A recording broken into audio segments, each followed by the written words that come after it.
육상의 꽃 100m, 세계 신기록 9초 8 달성, 세계 스포츠 대회 3연패 주인공, 바로 세계에서 가장 빠른 사나이인 번개 우사인 볼트.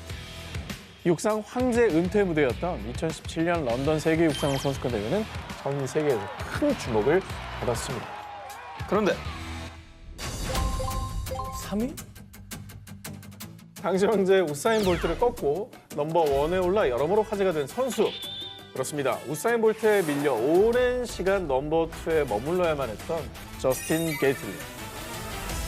그런데 사실 게이틀리는 우사인 볼트 등장 전까지만 해도 100m계 넘버1이었습니다. 원래. 그렇습니다. 2004년 아테네 세계 스포츠 대회와 2005년 헬싱키 세계 육상 선수권 대회에서 금메달을 차지했던 게이틀리. 그렇게 미국 대표 스프린터이자 육상 단거리계 넘버1으로 등극하며 게이틀린의 시대가 열릴 것 같았지만요. 2008년 혜성같이 등장한 우사인 볼트로 인해 넘버1에서 만년 넘버2로 전락하고 말았습니다. 게이틀린 넘버2 역사를 살펴보면요. 2012년 런던 세계 스포츠 대회에서 우사인 볼트에 밀려 3위를 차지한 것을 시작으로 2013년 모스크바 세계선수권대회, 2015년 베이징 세계선수권대회, 2016년 리우데자네이루 세계 스포츠 대회까지 만년 넘버2 자리에 머물러야 했습니다. 2등도 진짜 대단한 건데 이게 인생이 계속 이렇게 가면 저것도 스트레스가 엄청날 거예요. 아, 그렇죠. 우리가 또 모르는 스트레스가 있겠지. 하지만 이대로 포기하지 않고 묵묵히 노력한 그. 그리고 마침내 2017년 36세라는 고령의 나이임에도 불구하고 런던 세계 선수권 대회에서 우사인 볼트를 꺾고 금메달을 목에 걸었습니다. 그리고 넘버원이 된 게이틀리는 영원한 경쟁자 우사인 볼트를 향해 무릎을 꿇고 존경심을 전했고요. 꿈 같은 일이 일어났다. 소감을 전했는데요. 뿐만 아니라 우사인 볼트 역시 게이틀리는 위대한 경쟁자입니다. 전 그를 상대로 최선을 다해야 했고 그와의 경쟁을 정말 좋아했어요. 서로를 빛내주었던 두 전설에 보이는 스포츠맨십은 1등보다 더 가치 있지 않을까요? 2011년 12월 27일 열린 국내 모 프로 시니어 바둑 최강자전. 모두가 숨죽여 지켜보던 혈전 끝에 패배를 한 사람은 대한민국 바둑의 전설 조훈현 구단이었습니다. 조훈현의 대마를 몰살시키고 175수 만에 불계승을 거둔 주인공은 선응욱 구단이었습니다. 처음 들어보는 이름인데. 진짜 처음 들어본다. 당시 선응욱 구단의 우승이요. 프로 데뷔 무려 40년 만에 얻은 첫 우승 타이틀이었습니다. 40년? 14살에 입단해 한때 천재 바둑 소년으로 불린 그. 그러나 그에게는 늘 따라붙은 꼬리표, 바로 만년 넘버2라는 타이틀이었습니다. 그가 40년 바둑 인생에서 결코 넘지 못할 것 같았던 견고한 벽, 그게 바로 조훈현 구단이었는데요. 두 사람의 역사적인 첫 대결은 1979년으로 거슬러 올라갑니다. 제1기 최강자전 결승에서 조훈현에게 0대2로 패배하며 준우승한 것을 시작으로요. 1994년까지 15년 동안 모두 14번의 준우승을 했는데요. 그중에 자그마치 12차례나 그의 무릎을 꿇린 사람이 조훈현 구단이었고요. 그리고 나머지 2번은 조훈현 구단의 제자 이창호 구단에게 패배했다고 합니다. 그러니까 조훈현이라는 그늘에 계속 가려져 있었던 거죠. 이후 선응욱 구단은요, 매일 인터넷 바둑을 두면서 실전 감각을 유지하며 내공을 쌓았고요. 그동안 자신을 항상 짓눌러왔던 우승에 대한 압박과 욕심을 조금씩 내려놨는데요. 그 결과 2011년 12월 한 프로 바둑 시니어 대회 결승전에서 무려 40년 만에 준우승의 한을 풀고 드디어 조훈현 구단에 승리하며 우승을 거머쥘 수 있었습니다. 박수 한번 보내드려요. 네. 그 세월에 진짜. 아니, 어떤 기분일까요? 네. 무려 40년 만에 생애 첫 우승을 차지한 선응욱 구단은요. 지금 죽어도 여한이 없을 정도로 기쁩니다. 조훈현 구단을 이겨 만감이 교차합니다. 그의 승리는 아무도 알아주지 않아도 굴하지 않고 꾸준히 한 우물을 판 값진 결과가 아닐까요? 대한민국은 바야흐로 트로트 오디션 스타들의 전성시대죠. 그런데 이 오디션 열풍의 원조가 있었으니 바로 2009년 문을 연 대국민 오디션 프로그램 엠넷 슈퍼스타 K입니다. 당시 케이블 프로그램 역사상 21%라는 최고 시청률을 달성, 8번째 시즌까지 이어지며 선풍적인 인기를 끌었죠. 당시 스타 배출 등용문이라고 불리며 서인국, 허각, 존박 등 많은 가수들을 배출했습니다. 그리고 슈스케가 낳은 최고의 스타라고 해도 과언이 아닌 그룹, 바로 버스커입니다.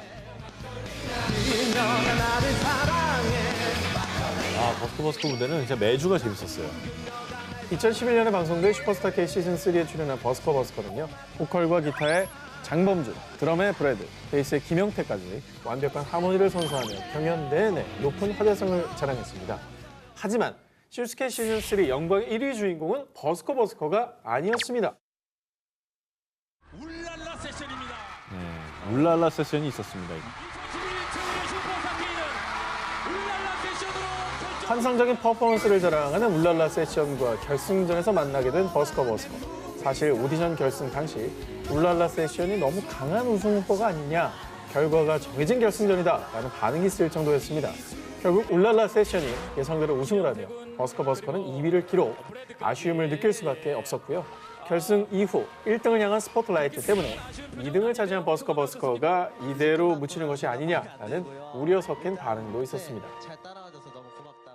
그런데 오디션이 끝난 뒤 2012년 1집 앨범을 발표한 버스커는 그야말로 초대박! 봄바람이 날리는 벚꽃잎이 저 노래가 라디오에서 나와야 이게 봄이 됐구나 이런 생각이 들어요. 버스커는 사실 오디션이 끝난 뒤부터 전성기가 시작된 거예요. 맞아요. 자, 버스커의 첫 데뷔 앨범의 벚꽃 연금이라 불리는 벚꽃행진부터 불의 명곡인 꽃송이가 여수여행 붐을 일으킨 여수밤바다까지 수많은 명곡이 가득했고요. 버스커는 본인들만의 색깔을 톡톡히 보여주며 버스커표 장르를 구축했습니다. 게다가 솔로 음반을 발표한 장범준 씨의 흔들리는 꽃들 속에서 네 샴푸 향이 느껴진 거야. 꽃이야. 대히트! 작사, 작곡을 맡아서 하는 장범준 씨의 연평균 저작권료만 무려 10억 원에 달한다고 합니다. 오디션계 이치는 넘버2 아닌 2등도 인정받고 사랑받는 케이스로 기억이 될 겁니다. 2004-2005 시즌 주니어 국제대회 4회 1위, 일본 피겨 첫 금메달을 안겨줄 피겨 천재. 주니어 여자 싱글 최초로 트리플 악셀을 성공하며 전 세계를 깜짝 놀라게 한 주인공. 일본의 전 피겨 스케이팅 선수 아사다 마오였습니다. 그리고 주니어 그랑프리 파이널에서 우승자 아사다 마오와 무려 35.08점 차로 2위를 한 선수가 바로 피겨 여왕 휜연아 김연아 선수였습니다. 주니어 시절의 아사다 마오는 넘사벽이었어요. 이때만큼은 35점의 격차는 정말 대단한 거 아닙니까? 이후에 1990년 9월생 동갑내기에 키와 몸무게 등 신체 사이즈까지 비슷한 김연아와 아사다 마오 두 선수는 어딜 가나 라이벌로 꼽히며 비교가 됐습니다. 그리고 마침내 세계 피겨 1인자 타이틀을 걸고 펼쳐진 대회, 2010년 밴쿠버 동계 세계 스포츠 대회였습니다. 누가 금메달을 목에 걸지 전 세계인들의 관심이 집중됐습니다. 밴쿠버 동계 세계 스포츠 대회 대망의 첫 번째 대결, 여자 싱글 쇼트. 이날 먼저 연기를 시작한 아사다 마오는 자신의 주무기 트리플 악셀을 완벽히 성공시키며 관객들의 뜨거운 환호성을 자아냈습니다. 73.78점을 기록하며 곧바로 1위에 랭크됐습니다. 아사다 마오의 바로 다음 순서였던 김연아 선수. 마오를 향한 관객들의 환호성이 채 꺼지기도 전에 빙판 위에 오른 김연아는 특유의 강한 멘탈로 집중하기 시작. 영화 007 시리즈의 제임스 본드 메들리에 맞춰 매력적인 본드걸로 완벽 변신.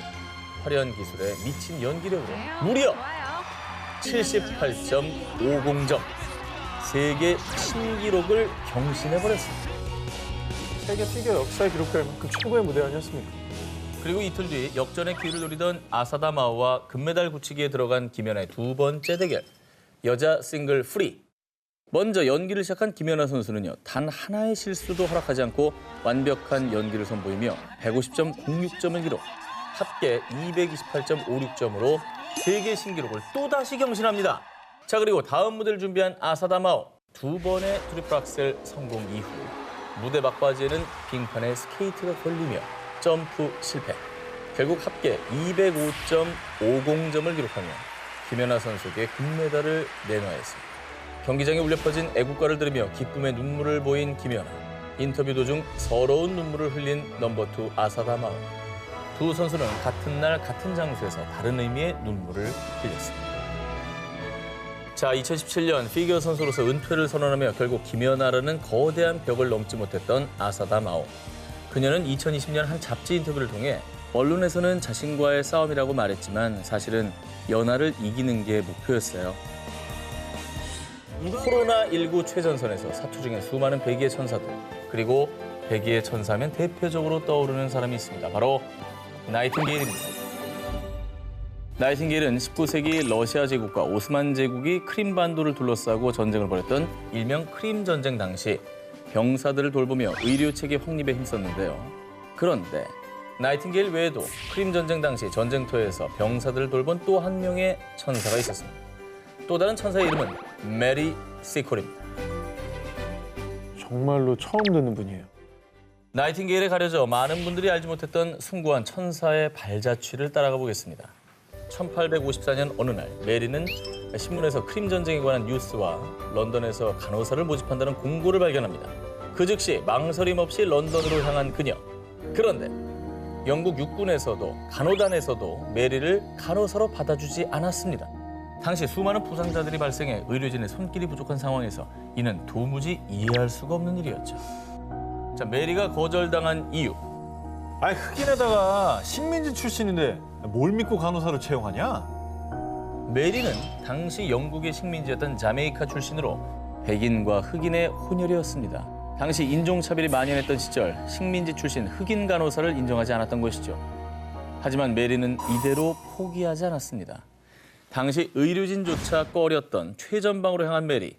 그녀가 정말 더 대단했던 점은요. 19세기판 내돈내산을 실천. 전 재산을 털어 간이 숙소와 치료소를 설립했고요. 우와. 병사들의 식량을 직접 조달. 그리고 직접 전쟁터를 누비며 부상병들을 간호했습니다. 우와. 타지에서 숨을 거두는 병사들의 손을 잡아주며 그 마지막을 함께했습니다. 전쟁이 끝난 뒤 사람들은 나이팅게일의 이름만 기억할 뿐 메리 시콜의 이름은 기억하지 못했습니다. 시간이 흘러 메리가 사망한 지 약 120년 후 영국은 2004년 그녀를 위대한 흑인 영국 시민으로 선정. 2016년엔 런던의 한 병원에 그녀의 동상을 세우는 등 뒤늦게나마 메리의 숭고한 정신을 기억하기 위해 노력하고 있습니다.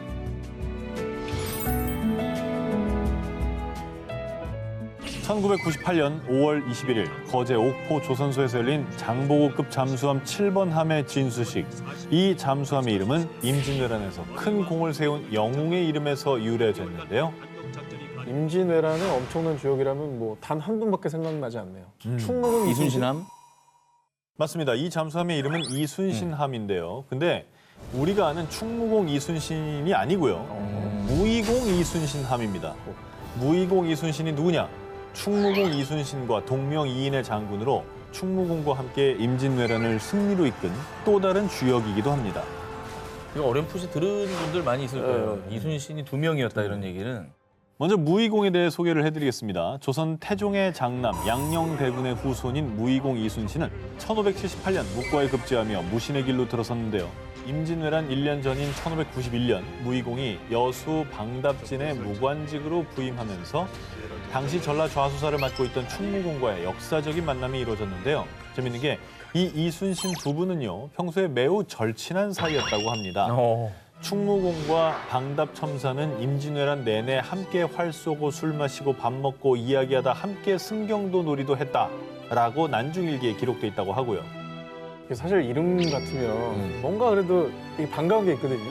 또 같은 고통을 또 함께 분담하고 있으니까. 그러니까. 예.